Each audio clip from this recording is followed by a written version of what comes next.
జై శ్రీరామ్. ఈరోజు నేను తెలంగాణ స్పెషల్ మా అమ్మాయి వాళ్ళ ఇంట్లో సండే వచ్చిందంటే బగారా రైస్ మటన్ కర్రీ మా అమ్మాయి వాళ్ళ ఇంటికి వచ్చాను. ఈరోజు అయితే నేను బగారా రైస్ చేసింది మా అమ్మాయి, నేను వీడియో తీశాను, మన ఛానల్లో అప్లోడ్ చేస్తున్నాను. మరి ప్రాసెస్లోకి వెళ్దామా, ఎలా చేసిందో చూద్దాం. ముందైతే గ్లాస్తో 2 గ్లాసులన్నర రైస్ తీసుకుంది. బాస్మతి రైస్ కాదు, మామూలు సోనా మసూరి రైసే. అది కడిగి పక్కన పెట్టేసుకుంది. అయితే ఏం నాననవసరం లేదు, ఎందుకంటే కుక్కర్లో చేస్తున్నాం కాబట్టి.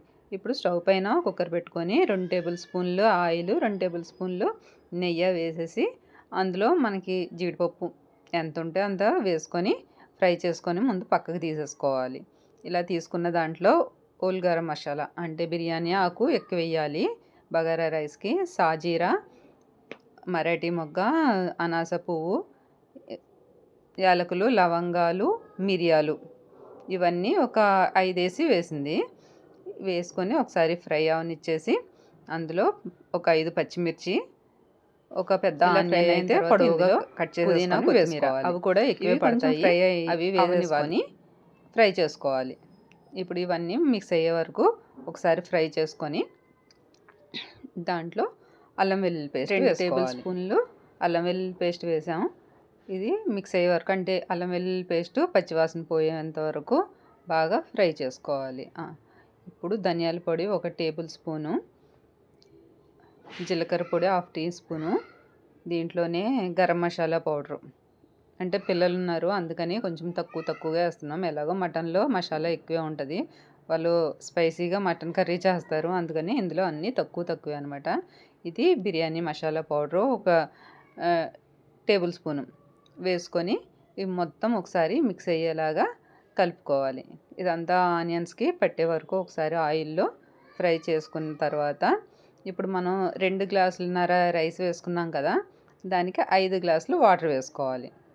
కరెక్ట్గా సరిపోతుంది.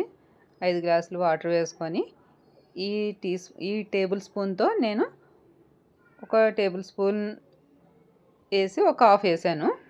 సాల్ట్ అయితే కరెక్ట్గా సరిపోయింది. అంటే మనం ఒకసారి చూసుకోవాలి, కొంచెం ఉప్పగా అనిపిస్తే రైస్ కరెక్ట్గా సరిపోద్ది అనమాట. కొంచెం తక్కువ ఉన్నా కానీ కర్రీ కలుపుతాం కాబట్టి కరెక్ట్గా ఉంటుంది.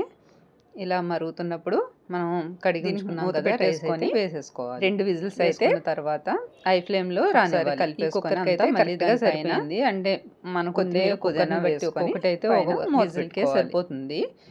ఈ కుక్కర్కి అయితే 2 విజిల్స్ వేస్తే కరెక్ట్గా సరిపోయింది అనమాట. బగారా రైస్ అయితే చాలా బాగా వచ్చింది. ఒకసారి మీరు ట్రై చేయండి. ట్రై చేసిన తర్వాత కామెంట్ చేయండి ఎలా వచ్చింది అన్నది. పొడిలాడుతూ చాలా బాగా వచ్చిందనమాట. ముందు ఫోర్క్తో అయితే కలుపుకోవాలి, వేడి మీద ఎక్కువ కలపొద్దు. ఒకసారి మీకు ఏమన్నా మెత్తగా అవుతుంది అనిపిస్తే ఇంకో పెద్ద ప్లేట్ తీసుకొని అందులోకి షిఫ్ట్ చేసేయాలి కుక్కర్లోది, ఎందుకంటే చాలా బాగుంటే ఇంకా ఇప్పుడు మనం వేయించి పెట్టుకున్నాం కదా వచ్చింది. నేనైతే ఇందులోనే అవైతే పైన వేసేసుకొని మనకి ఫైనల్ టచ్ ఉంటుంది కదా, కొత్తిమీర పుదీనా పైన గార్నిష్ చేసుకోవడం అంతే. ఎలా వచ్చిందో మన తెలంగాణ బగారా రైస్ ఒకసారి ట్రై చేయండి. మీకు నచ్చితే కనుక లైక్ చేయండి, షేర్ చేయండి, మన ఛానల్ని మిస్ అవ్వకండి.